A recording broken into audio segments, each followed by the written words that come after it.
Previous session, we have seen the topic class full addressing, and we have seen the classification of different classes of addressing for IP addresses from the unit network layer. Now in this session, we are going to continue the unit network layer. In that unit, today's topic is class-less addressing. Now in class-less addressing, there are not specific static IP addresses unlike class full addressing.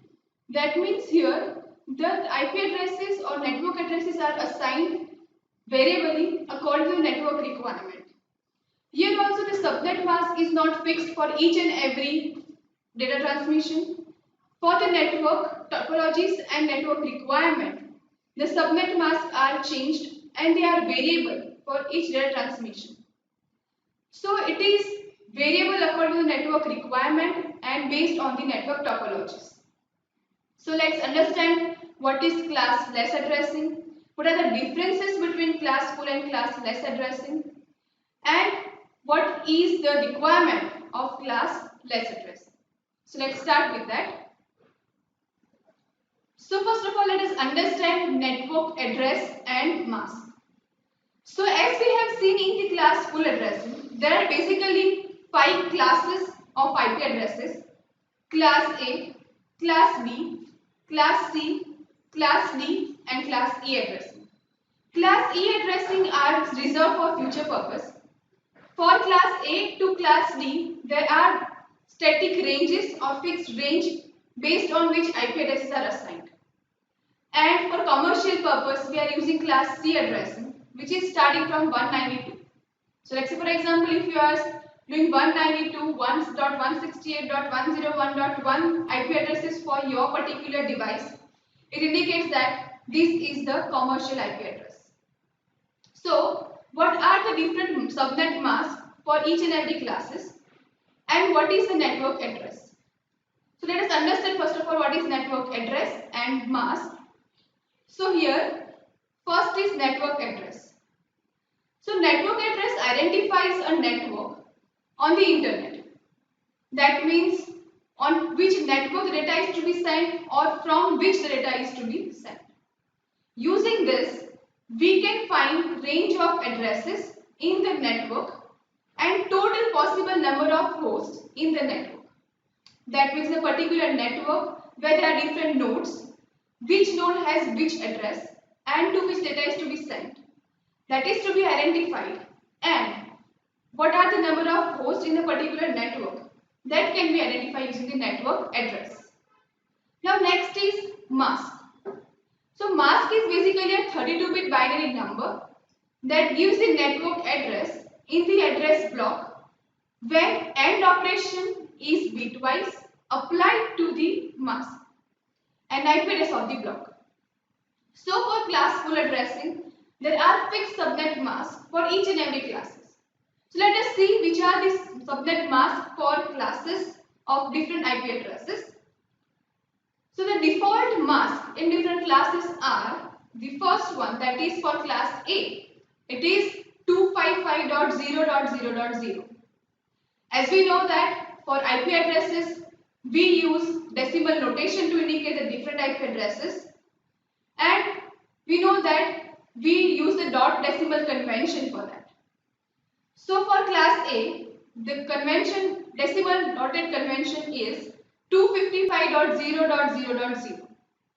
Same way for class B, there is again fixed subnet mask, which is 255.255.0.0.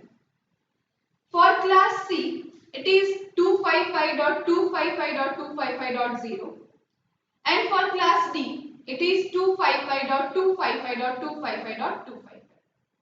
So these are the default subnet masks for different classes of network addresses. As you can see over here, class A has the first one, that is 2551 in the entire decimal notation. Class B, there are 255 are there. In class C, 3255 are there, and for class D, all the decimal notations have 4255. So this is how you can give or assign the subnet mask for each and every IP addresses for particular classes wise. Now let us understand the classless addressing. So classless addressing is basically an improved IP addressing system, that is improved internet protocol addressing system for the particular network identification. It makes the allocation of IP addresses more efficient. That means unlike class full addressing where each and every device has a unique IP address and static subnet mask, in class less addressing they make the utilization of each and every IP addresses more effectively, and efficient utilization of these IP addresses makes the network configuration more expandable. It replaces the older classful addressing system based on the classes. That means the older version of the classful addressing is done according to the classes of the IP addresses. It replaces that IP addressing scheme. It is also known as CIDR, which stands for classless interdomain routing. So for classless addressing, we can use a notation that is CIDR, which stands for classless interdomain routing. So this is the introduction of the classless addressing. Now let us see this diagram which makes the differences clear between classless and class full addressing. In the first figure, you can see the class full addressing for the particular network configuration. In second figure, you can see the class less addressing scheme for particular network configuration. Now in this figure, as you can see, there are three routers, router 1, 2 and 3 in the particular network using which data is to be transferred. Now in class full addressing, the subnet mask is same throughout the topology as you can see, whereas in class less addressing, the subnet mask may change according to the network topology. So this is the biggest difference between class less and class full addressing. In class full addressing, the static IPs have the static subnet mask, that means fixed subnet mask, which is not changed throughout the network. It is not changed according to network topology or network requirement. Whereas in class less addressing, the subnet mask can change based on the network topology or in the particular network topology for the particular network.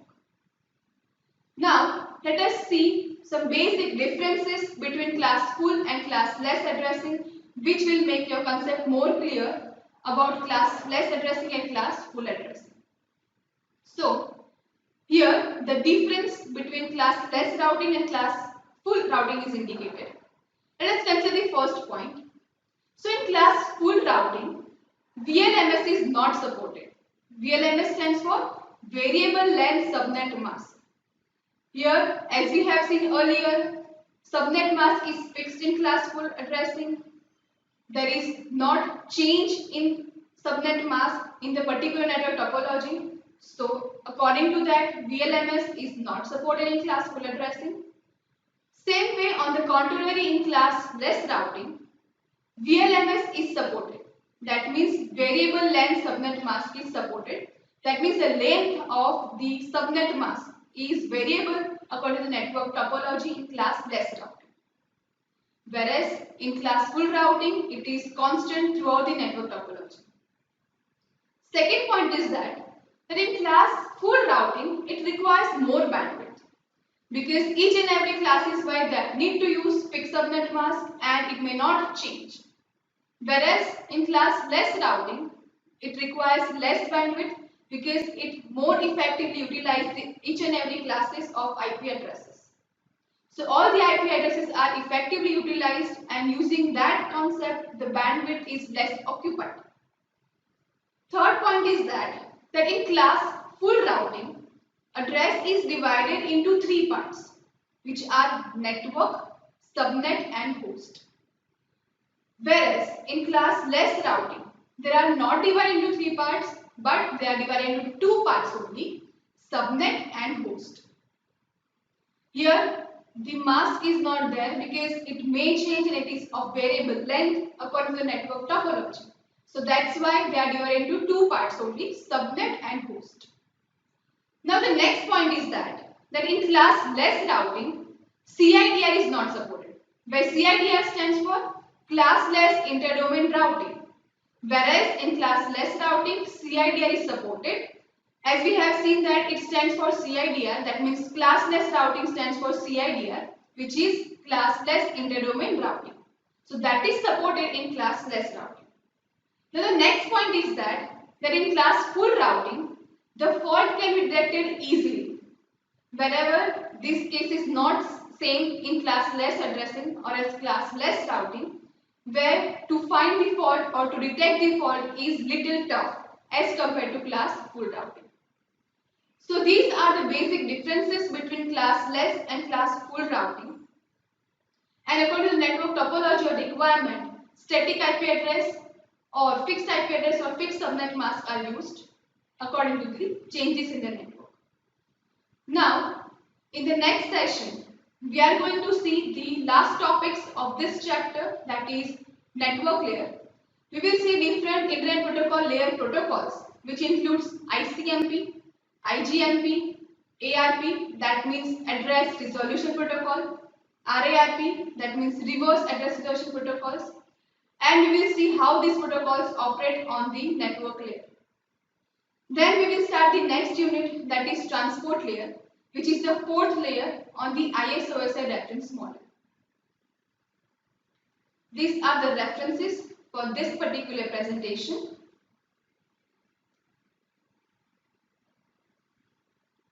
You can refer this textbook for this. Thank you.